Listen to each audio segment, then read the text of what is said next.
ಆವಾಗ ರಮೇಶ್ ಅರವಿಂದ್ ಸರ್ ಏನೋ ಒಂದು ವಿಚಾರ ಹೇಳ್ತಾರೆ, ಅಮೆರಿಕಾಗೆ ಹೀರೋಯಿನ್ ಬೇರೆಯವ್ರು ಸೆಲೆಕ್ಟ್ ಆಗಿದ್ರು ಇದಕ್ಕಿಂತ ಮುಂಚಿತವಾಗಿ Select ಆಗಿರ್ಲಿಲ್ಲ.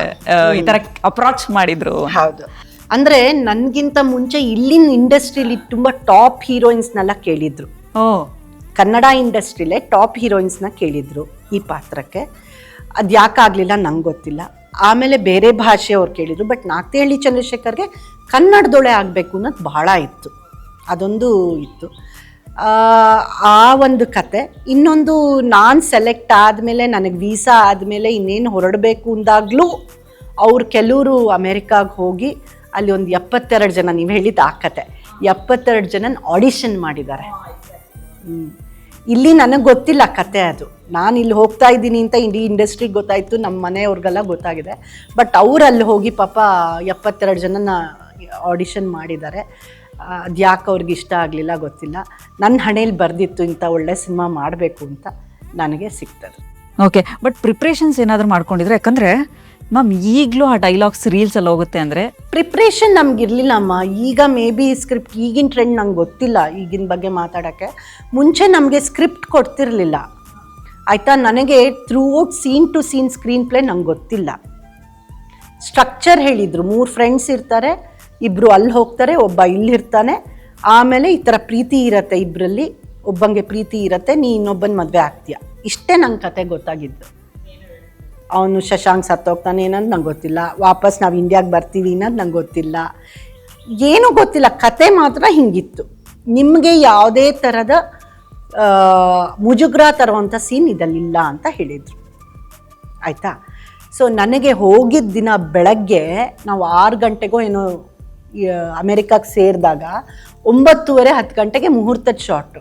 ಲೈಫಲ್ಲಿ ಫಸ್ಟ್ ಟೈಮ್ ಮುಹೂರ್ತದ ಶಾರ್ಟ್ ನನ್ನ ಮೇಲೆ ಇದ್ದಿದ್ದು. ಇಲ್ಲೆಲ್ಲ ಹೀರೋಗಳಿಗಿರೋದು, ಅಲ್ಲಿ ರಮೇಶ್ ನಿಂತಿದ್ರು, ನಂದೇ ಇತ್ತು. ನನಗೆ ನಡುಕ್ತಾ ಇದ್ದೀನಿ. ಫಸ್ಟ್ ಶಾಟ್ ನಾನೇ. ಆ್ಯಂಡ್ ಅವಾಗ ನಾನು ಇನ್ನೂ ಹೊಸಬ್ಳು. ಅವಾಗಲೇ ನನಗೆ ಶಾಕ್ ಆಗೋಯ್ತು, ಸರ್ಪ್ರೈಸ್ ಅಲ್ಲ, ಶಾಕ್ ಆಗಿ ನಡುಕ್ತಾ ಇದ್ದೀನಿ. ಸೊ ಅವತ್ತಿನ ಸೀನ್ ಏನು ಹೇಳಿದ್ರು, ನೆಕ್ಸ್ಟ್ ಡೇ ಬೆಳಗ್ಗೆ ಅವತ್ತಿನ ಸೀನ್ ಏನು ಹೇಳೋರು ನಮಗೆ, ಎಸ್ಪೆಷಲಿ ನನಗೆ. ಮೇ ಬಿ ಬೇರೆಯವ್ರಿಗೆ ಗೊತ್ತಿತ್ತು ಏನೋ. ಸೊ ನಮಗೆ ಹೀಗೆ ಒಂದೊಂದು ದಿನದ ನಮ್ಗೆ ಪ್ರಿಪ್ರೇಷನ್ ಏನಿರೋದಾಗ ಏನೂ ಇಲ್ಲ. ಇವತ್ತಿಂದ ಈ ಥರ ಮಾಡ್ತೀನಮ್ಮ, ಈ ಸೀನ್ ಇರುತ್ತೆ, ಇದಕ್ಕೆ ಸೆಟ್ ಆಗಿರೋ ಡ್ರೆಸ್ ಹಾಕೊಂಬಿಡು.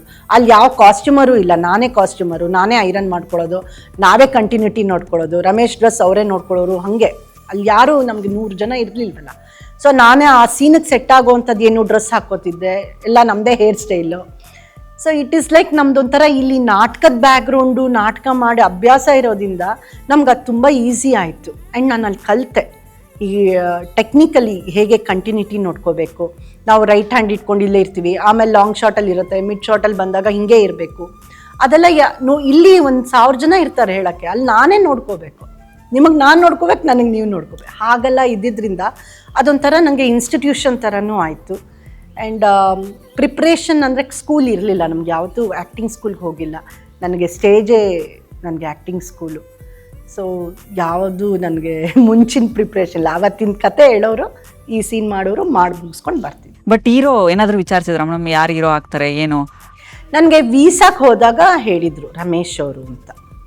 ಸೊ ರಮೇಶ್ ಅವರು ನನ್ನ ಸುಂದರ ಸ್ವಪ್ನಗಳು ಇಂದ ನೋಡ್ಕೊಂಡು ಬಂದಿದ್ದೆ. ಸೊ ಇದು ನನಗೆ ಇಷ್ಟ ಆಗ್ತಾ ಇದ್ದಿದ್ದು. ಅವ್ರ ಆ್ಯಕ್ಟಿಂಗ್ ಹೋದಲ್ಲ ನನಗೆ ಅವಾಗ ನಾನು ತುಂಬ ಚಿಕ್ಕ ಹುಡುಗಿ, ಅದಕ್ಕಿಂತ ನಂಗೆ ಅವ್ರ ಮೀಸೆ ಮೇಲೆ ಕಣ್ಣಿದ್ದಿದ್ದು. ಮೀಸೆ ಎಷ್ಟು ಚೆನ್ನಾಗಿದೆ ಅಂತ. ಸೊ ನನಗೆ ರಮೇಶ್ ಅವರು ಮೀಸೆ ಹೀರೋ ಅಂತ ಆ ಥರ ಇದ್ದಿದ್ದು. ಯಾಕೆಂದರೆ ಇಲ್ಲಿ ಶಿವರಾಜ್ ಕುಮಾರ್ ಜೊತೆ ಮಾಡಿದಂಗೆ ಮೀಸೆ ಇರಲಿಲ್ಲ. ಸೊ ಫಸ್ಟ್ ಟೈಮ್ ನನಗೆ ಮೀಸೆ ಹೀರೋ ಸಿಗ್ತದಾರೆ ಅನ್ನೋದು ಒಂದು ಖುಷಿ ಇತ್ತು ಅಷ್ಟೇ ನನಗೆ.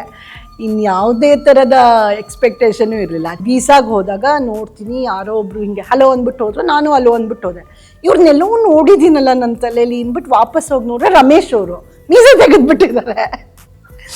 ಸೊ ಇಲ್ಲಿ ನಮ್ಮೂರ ಮಂದಾರ ಹೂವೆ ಸಿನಿಮಾ ಮಾಡಬೇಕಾಗಿದ್ದು, ಮೀಸೆ ತೆಗೆದ್ಬಿಟ್ರಾ? ನಾನು ಆ್ಯಕ್ಟ್ ಮಾಡಲ್ಲ, ನಾನು ಆ್ಯಕ್ಟ್ ಮಾಡಬೇಕು ಅಂದರೆ ನನಗೇನು ಗೊತ್ತಿಲ್ಲ ಅವ್ರು ಯಾರು ಅಂತ. ಈ ಥರ ನನ್ನ ಜೋರು. ಮೀಸೆ ಬೆಳೆಸ್ಕೊಂಡ್ರೆ ನಾನು ಆ್ಯಕ್ಟ್ ಮಾಡ್ತೀನಿ, ಏನು ರಜನಿಕಾಂತ್ ಹೇಳಕ್ಕೆ. ಈ ಥರ ಎಲ್ಲ ನಾವು ಒಂಥರ ಸೋ ಚೈಲ್ಡಿಶ್ ಅನ್ಸತ್ತೆ ಇವಾಗ. So I was like that. ಆ ಥರ ಇದ್ದಿದ್ದು. ಬಟ್ ಹೆಂಗೆ ತಗೊಂಡ್ರು ಅವರು? ಹೆಂಗೆ ಎಲ್ಲ ನಗ್ತಾ ಇದಾರೆ, ಅವ್ರಿಗೇನು. ಅಂಡ್ ನನ್ನನ್ನು ಅಲ್ಲಿ ಒಂಥರ ಚಿಕ್ಕ ಮಗು ಥರನೇ ನೋಡ್ಕೊಂಡಿದ್ದು. ಅಮೇರಿಕಲ್ಲಿ ಒಂದೊಂದು ದಿನ ಹತ್ತು ಬಿಡ್ತಿದ್ದೆ, ಅಯ್ಯೋ ನಮ್ಮ ಅಪ್ಪ ಅಮ್ಮ ಬೇಕು, ನನ್ನನ್ನು ಕಳಿಸ್ಬಿಡಿ, ನಿಮ್ಗೆ ಸಿನಿಮಾ ಬೇಡ ನನಗೆ ಹೋಗಿ, ಆ ಥರ. ಸೊ ಅವಾಗ ಕತೆ ಹೇಳೋರು, ರಮೇಶ್ ಕೂತ್ಕೊಂಡು ಯಾವುದ್ಯಾವುದೋ ಸಿನಿಮಾ ಕತೆ ಹೇಳೋರು. ಆಮೇಲೆ ನಾಕ್ತಿಹಳ್ಳಿಯವರಂತೂ ಶೋಭಾ ಅವರು ಮಗು ಥರ ನೋಡ್ಕೊಳ್ಳೋರು. ಸೊ ನನಗದೊಂಥರ ನಾನು ಹೀರೋಯಿನ್ನು, ನಾನು ಹಂಗಿರಬೇಕು ಹಿಂಗೆ, ಆ ಥರ ಇಲ್ಲವೇ ಇಲ್ಲ. ಇಲ್ಲಿ ನಾವು ಡಾನ್ಸ್ ಪ್ರೋಗ್ರಾಮ್ಗೆ ಹೇಗೆ ಹೋಗ್ತಿದ್ವೋ ಅಲ್ಲೂ ಹಾಗೆ ಹೋಗಿ ಬಂದಿದ್ದು. ಸಿನಿಮಾ ನೋಡಿದಾಗ ಅಯ್ಯೋ ನಾನು ಇಂಥ ಸಿನಿಮಾಲಿ ಆ್ಯಕ್ಟ್ ಮಾಡಿದ್ದೀನ, ನಾನು ಹೀರೋಯಿನ್ ಅಂತ ನಾನು ಸ್ಕ್ರೀನ್ ಮೇಲೆ ನೋಡಿದಾಗ ಗೊತ್ತಾಗಿದ್ದು. ಆಮೇಲೆ ನೀವು ಅದರಲ್ಲಿ ಹಾಕಿರೋಂಥ ಕಾಸ್ಟ್ಯೂಮ್ಸ್ಗಳು, ನಿಮ್ಮ ಹೇರ್ ಸ್ಟೈಲು ಏನು ತುಂಬ ಮುದ್ದಾಕೊಂಡಿದ್ದೀರಾ ಬಿಡಿ ಮ್ಯಾಮ್. ಅದರಲ್ಲಿ ಅಷ್ಟೇ ಮುದ್ದಾಗಿ. ಇಲ್ಲಿ ಯಾವುದೋ ಒಂದು ಡ್ರೆಸ್ಸಸ್ ಬೇಕು ಅಂದರೂ ಒಂದು ಇಷ್ಟು ಡ್ರೆಸ್ಸಸ್ ನಂದು, ಆಲ್ಮೋಸ್ಟ್ 80% ಡ್ರೆಸ್ ನಂದೇ. ಅಮೇರಿಕಲ್ಲಿ ನಾನು ಏನು ಹಾಕಿದ್ದೀನೋ ಅದೆಲ್ಲ ನನ್ನ ಸ್ವಂತದ್ದೇ. ಒಂದು 20% ಈ ಆಫೀಸ್ಗೆ ಹೋಗೋದು, ಕೆಲಸ ಮಾಡೋಕ್ಕೆ ಹೋಗ್ತಾಳಲ್ಲ ಅವಳು, ಸೇಲ್ಸ್ ಗರ್ಲಾಗಿ. ಆವಾಗ ಪ್ರೊಫೆಷ್ನಲ್ ಡ್ರೆಸ್ಸಸ್ ಬೇಕಾಗ್ತಿತ್ತು. ಆವಾಗ ತುಂಬ ಎಕ್ಸ್ಪೆನ್ಸಿವಲ್ಲಿ. ಸೊ ನಮಗೇನು ಅಂದರೆ ಪಾಪ ಜಾಸ್ತಿ ಖರ್ಚು ಮಾಡಿಸ್ಬಾರ್ದು ಪ್ರೊಡ್ಯೂಸರ್ಗೆ ಅಂದ್ಬಿಟ್ಟು ಅವ್ರು ಏನು ಕೊಡೋರೋ ಹಾಕ್ಕೊಡೋರು. ಮನೋಮೂರ್ತಿ ಮ್ಯೂಸಿಕ್ ಡೈರೆಕ್ಟ್ರು ಹೆಂಡತಿ ಲತಾ ಅಂತ, ಅವ್ರ ಡ್ರೆಸ್ಸಸ್ ಎಲ್ಲ ಹಾಕ್ಕೊಂಡಿದ್ದೀವಿ. ಸೊ ಕೆಲವುದೆಲ್ಲ ಒಂದು 10 to 15% ಅವ್ರ ಡ್ರೆಸ್ಸು, ಮಿಕ್ಕಿದೆಲ್ಲ ನಂದು ಓನ್ ಡ್ರೆಸ್ಸು. ಇಲ್ಲಿ ಬಂದಾಗ ಸಿನಿಮಾದವರೇ ಕೊಟ್ಟರು, ಪ್ರೊಡಕ್ಷನ್ ಅವರು. ಬಟ್ ಪ್ರತಿಯೊಬ್ಬರು ಪ್ರೀತಿಲಿರೋ ಅಂಥವ್ರು ಅದರಲ್ಲಿ ಅಮೇರಿಕಾ ಸಿಚುಯೇಷನ್ಸ್ನ ನೆನೆಸ್ಕೊಳ್ತಾರೆ, ಆ ಸಾಂಗ್ಗೆ ಈಗಲೂ ರೀಲ್ಸ್ ಮಾಡ್ತಾರೆ. ಸೊ ಯಾರಾದರೂ ನಿಮ್ಮ ಹತ್ರ ಬಂದ್ಬಿಟ್ಟು ಭೂಮಿಕಾ ಅಂತ ನಿಮ್ಮನ್ನು ಅಟ್ಯಾಚ್ ಆಗಿದ್ದೇನಾ, ಅಥವಾ ಒಂದು ಫ್ಯಾನ್ ಇರುತ್ತಲ್ಲ, ಆ ಥರದ್ದು ಏನಾದರೂ ನಡೀತಾ ಮ್ಯಾಮ್? ಅಮೇರಿಕಲ್ಲ ಆಗೋದ್ಮೇಲೆ ಅವಾಗ ರೀಲ್ಸ್ ಕತೆ ಇರಲಿಲ್ಲ. ಅಲ್ಲ, ಅವಾಗಿರ್ಲಿಲ್ಲ. ಹೌದು. ಈಗ ರೀಲ್ಸ್ ಬಂದಾಗ ನಾನು ಫಸ್ಟ್ ರೀಲ್ ಅಂತ ಮಾಡಿದ್ದು ನನ್ನ ಸಿನಿಮಾಗೆ. ನಾನು ಯಾವುದೋ ಒಂದು ಸೀರಿಯಲ್ ಶೂಟಿಂಗ್ ಅವಾಗ ಹೋಗ್ತಿದ್ದೆ, ತುಂಬ ವರ್ಷ ಆದಮೇಲೆ. ಆವಾಗ ಆ ಸೀರಿಯಲ್ ಹೀರೋ ನನಗೆ, ನೀವು ಸಿಗ್ತೀರಾ ಅನ್ನೋದೇ ಗೊತ್ತಿಲ್ಲ, ಸಿಕ್ಬಿಟ್ಟಿದ್ದೀರಾ, ಈ ರೀಲ್ ಮಾಡಬೇಕು ಅಂತ ಫಸ್ಟ್ ಟೈಮ್ ನನ್ನ ಲೈಫಲ್ಲಿ ರೀಲ್ ಮಾಡಿದ್ದು. ಯಾರೋ ಸೂರ್ಯ ನಿನ್ನ ಲವರ್ ಗರ್ಲ್ ಫ್ರೆಂಡು ಅದೆಲ್ಲ ಹೇಳ್ತೀನಲ್ಲ, ಆ ರೀಲೇ ಮಾಡಿದ್ದು. ಅದಾದಮೇಲೆ 1000 ಮಾಡಿ ಶೂಟಿಂಗಲ್ಲೂ ನಾನು ಶಾರ್ಟ್ ತೊಗೊಂಡಿಲ್ಲ, ಒಂದೇ ಸತಿ ಮಾಡಿದ್ದು. ಬಟ್ ಈಗ ಎಲ್ಲಿ ಹೋದ್ರು, ಯಾವುದೇ ಇಂಟರ್ವ್ಯೂ ಮಾಡಿದ್ರು, ಮೊನ್ನೆ ರೇಡಿಯೋ ಸ್ಟೇಷನ್ಗೆ ಹೋದ್ರೆ ಅಲ್ಲಿನವರು ಅದೇ ಕೇಳ್ತಾರೆ. So you feel very very blessed and happy. ನಾವು ಮಾಡಿರೋ ಸಿನಿಮಾನೇ ಸುಮಾರು ಒಂದು 30 ವರ್ಷ ಆದಮೇಲೆ ತಿರ್ಗಾ ಅದು ಕೇಳ್ತಾರೆ ಅಂದರೆ ಎಷ್ಟು ಇಂಪ್ಯಾಕ್ಟ್ ಆಗಿದೆ ಅದು ಅನ್ನೋದು ಗೊತ್ತಾಗತ್ತೆ. ಹೌದು, ನಮ್ಮ ಜನ್ರೇಷನ್ನು ಅಲ್ಲಿ ಈಗ ಎಷ್ಟೇ ಸಾಂಗ್ಸ್ ಬರ್ತಾ ಇದೆ, ಬಟ್ ಆದರೂ ಕೂಡ ಸ್ಟಿಲ್ ಅಟ್ಸ್ ಆ ಒಂದು ಇದನ್ನ ಟ್ರೇಡ್ ಮಾರ್ಕ್ ಅಂತಾರಲ್ಲ ಮ್ಯಾಮ್, ಅದು ಈಗಲೂ ಉಳಿಸ್ಕೊಂಡು. ಎಷ್ಟೋ ಹೆಣ್ಮಕ್ಳಿಗೆ ಭೂಮಿಕಾ ಅಂತ ಇಟ್ಯಾರ. ಆಗ 96, 97, 98 ಆ ಒಂದು 5 ವರ್ಷ ಹುಟ್ಟಿದ, ಇಲ್ಲ ಸೂರ್ಯ, ಇಲ್ಲ ಶಶಾಂಕ್, ಇಲ್ಲ ಭೂಮಿಕಾ, ಆ ಮಕ್ಕಳೆಲ್ಲ ಬಂದು ನನ್ಗೆ ಇವಾಗ ಹೇಳ್ತಾರೆ. ಅವ್ರಿಗೊಂದು 25-30 ವರ್ಷ ಆಗಿರತ್ತೆ. ನನ್ಗೆ ಭೂಮಿಕಾ ಅಂತ ಇಟ್ಟಿದ್ ನಮ್ಮ ಅಮ್ಮನ ಫೇವ್ರೆಟ್ ನೀವು, ನಮ್ಮ ಅಪ್ಪನ ಫೇವ್ರೆಟ್ ನೀವು. ಸೊ ಅದೆಲ್ಲ ಒಂಥರ ಅವಾಗ ತುಂಬಾ ಖುಷಿ ಆಗದೆ, ಆ ಪಾತ್ರ ಎಷ್ಟು ನೈಜತೆ ಇದೆ ಅಂತ, ನಮ್ಮನೆ ಹುಡುಗಿ ಅಂತ ಅನ್ಸ್ಬಿಡತ್ತೆ. ಅದಕ್ಕೆ ಆ ಪಾತ್ರ ಇನ್ನೂ ಮನ್ಸಲ್ಲಿ ಕೂತಿದೆ. ಮ್ಯಾಮ್, ಆ ಡೈಲಾಗ್ನ ನಾನು ನಿಮ್ಮ ಹತ್ರ ಡೈರೆಕ್ಟಾಗಿ ಒಂದ್ಸಲ ನೋಡಬೇಕು ಅನ್ನೋದು ಆಸೆ. ಅದೊಂದ್ಸಲ ಎಲ್ರಿಗೂ ಇದೆ ಬಿಡಿ ಅದನ್ನ. ಸೊ ಆ ಡೈಲಾಗ್, ಯಾರೋ ನೀನು ಪ್ರೀತಿಸಿದ ಹುಡುಗಿ ಎಲ್ಲಿದ್ದಾಳೋ ಅವಳು, ಅದಕ್ಕೆ ಸೂರ್ಯ ಇರ್ಲೇಬೇಕಲ್ವಾ? ಅಲ್ಲೇ ಇದ್ದಾರೆ. ನಮ್ ಸೂರ್ಯನ್ ಕರೆದ್ಬಿಡ್ತೀರ. ಆದ್ರೆ ನಮ್ ಸೂರ್ಯ ನನ್ನೇ ಇಷ್ಟಪಟ್ಟಿದ್ದೆ, ಬೇರೆ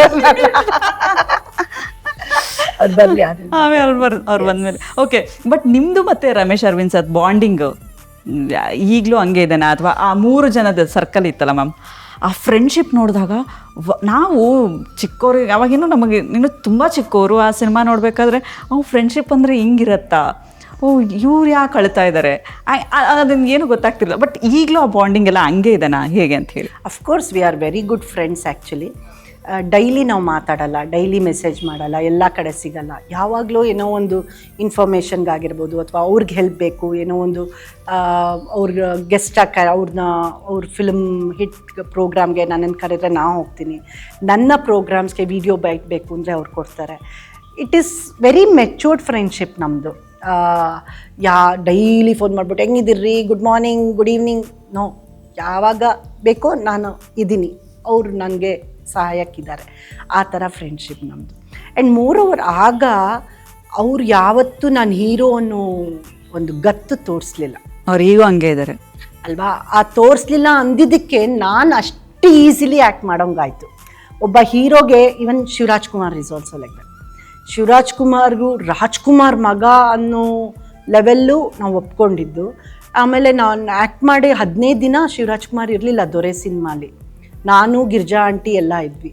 ಅವಾಗ ನಾನು ಬಿಂದಾಸಾಗಿ ಆ್ಯಕ್ಟ್ ಮಾಡಿ ಎಲ್ಲ ಆಟ ಆಡ್ಬಿಟ್ಟಿದ್ದೀವಿ.